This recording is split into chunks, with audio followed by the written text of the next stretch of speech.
वज़ीर आज़म इमरान खान ने कादियानियों को कौमी अक़लियती कमीशन में शामिल करने की मंजूरी दे दी गई, लेकिन कुछ लोग कह रहे हैं कि इस फैसले से कादियानियों को आज़ादी मिलेगी और वो आज़ादी से अपनी इबादतगाहें बना सकेंगे, जो मुकम्मल झूठ है क्योंकि कादियानियों के लिए बाकी मज़ाहिब से अलग कानून है और ये बात 1973 के आईन में बताई गई थी।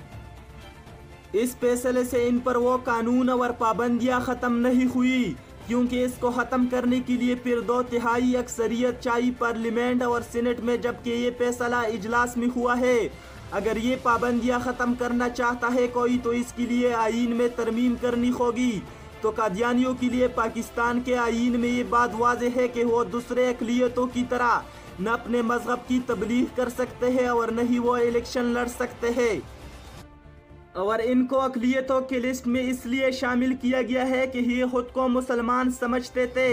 जबकि आईन की रूह से ये मुसलमान नहीं है और न ही वो खुद को मुसलमान कह सकते हैं, न ही अपनी दीन की तबलीग कर सकते हैं। और इन सब पाबंदियों को ख़त्म करने के लिए आईन में तरमीम करनी होगी, जिसके लिए पार्लियामेंट और सीनेट में बिल पेश करनी होगी और तमाम अपोजिशन को भी इसमें शरीक करना होगा।